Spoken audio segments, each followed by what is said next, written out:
He did the mash. He did the monster mash. The monster mash. It was a graveyard splash. Hey, look, it's October. You know what that means. Halloween, bones, zombies, Frankenstein, Dracula, all this type of fun, wacky activity. I love it. I love Halloween. But here's the deal, right? I got a little secret for you guys.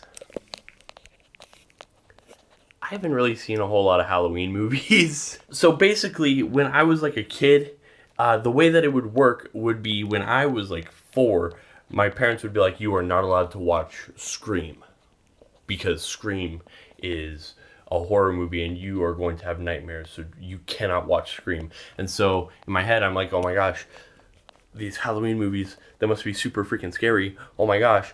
Oh, wow. And that was only further exacerbated by people at school. There's a very specific story that I remember of a kid when I was in 4th grade learning that I was afraid of particularly Ghostface from Scream because of what my parents had told me.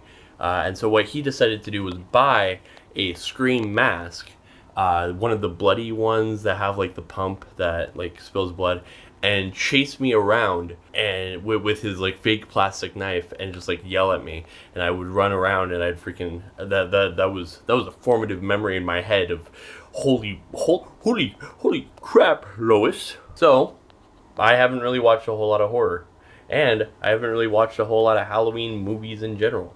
Like I've seen a couple of family ones, but a lot of the classic ones that people really like I just haven't seen.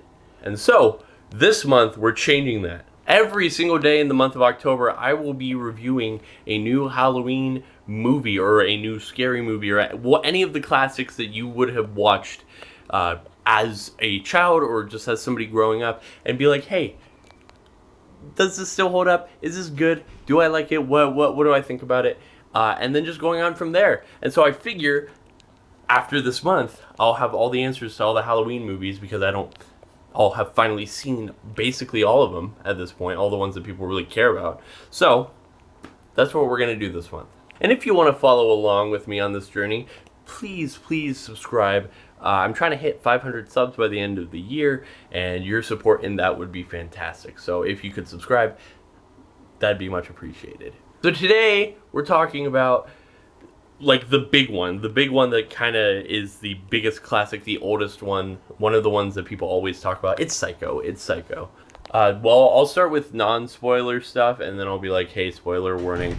I will be talking about spoilers at certain points, but I just want to talk about a couple of things that you don't need to know the plot of Psycho to really get. But at this point, the movie is from the 60s.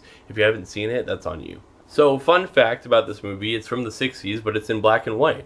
And Hitchcock, the guy that did the directing of this movie, did that for a particular reason. He wanted to capture the feeling of a lot of the older movies, to sort of give it a more subtle and more darker feel. And you can really see that through how this movie is shot and how it's directed and all that type of stuff. It really brings back sort of that classic atmosphere, even to what would be a classic now.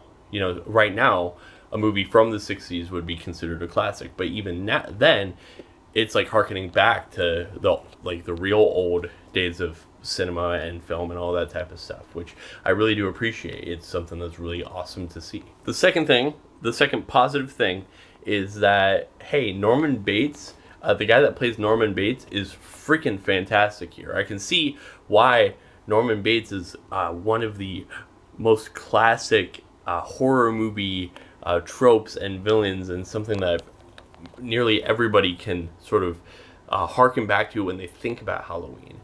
He really plays the role of this neurotic guy super well, and how his character moves and behaves and acts is all based on the writing. Like the writing is really good, and then how the actor acts out the role. You know, a lot of the choices that he makes is really freaking effective. When I was sitting there watching the movie, I was freaking blown away. I was like, this movie's from the 60s. This guy is having so much fun with this role. Man, he's doing such a freaking good job. You don't really talk about it a whole lot, but this guy's really, really good. And I think this movie does a really good job at putting a bunch of cards on the table and making sure that all of them make sense. Like, the first half of this movie is following this one storyline of this one person and setting up all of the pieces so that in the second half, all of it is resolved. All of the characters that they introduce, put into play, all of the different facets of why these characters are behaving this way makes sense for the characters. There was nothing in this movie that seemed like out of place or weird. I think you really have to give big claps to Alfred Hitchcock for delivering something that is so freaking effective and just makes sense. It doesn't take up too much time. It's very concise in how it handles stuff, and everything is very intentional. There's not a whole lot of filler in this movie, which I really do appreciate. Okay, so that's basically all I can say without spoiling the plot. At this point, here's a spoiler warning. If you haven't watched Psycho, you need to watch it.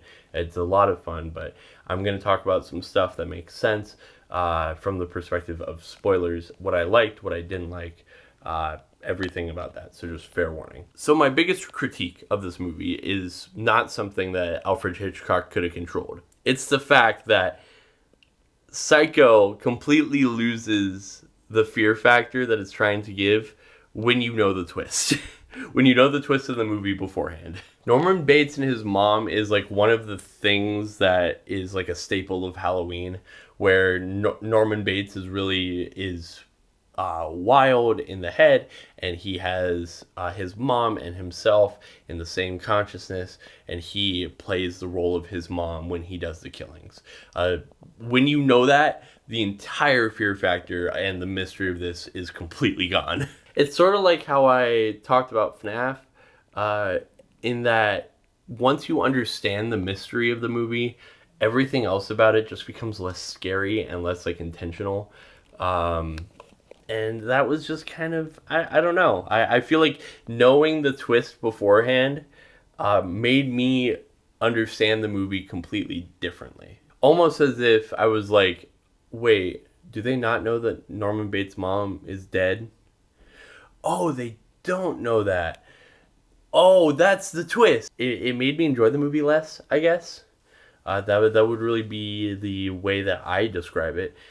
It's still a very, very good movie, and you can appreciate the movie for how it gets to that point.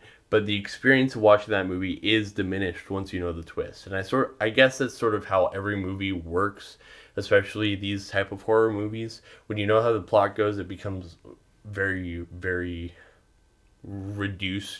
When writing fear, you have to have some form of unknown, you know? You have to have sort of a question that needs to be answered that leads people to have that sort of fear. People fear what they don't understand. So once you understand why Norman Bates is the way he's acting, and you understand who is killing all these people, and that person is Norman Bates, it creates an experience that is just sort of diminished, you know? And that's not Hitchcock's fault. It's the fact that this movie is such a classic. It's suffering from success, you know? If this movie was more unknown and I didn't know the twist beforehand, this movie would have been a lot more effective at doing its job. And again, that's not to any fault of the creator. It's just because it's a classic. That's just how it works. So what would I give Psycho out of 10? I'd probably give it, I'll give it an 8, because I had a really, really good time with it. And I probably would have had a more enjoyable experience if, like, I just watched it out of context of everything else. But overall, it's a fantastic freaking movie. Still holds up to this day, and I really do recommend that you watch it. With all that being said, I'm Connor. I love stories, and I will see you next time.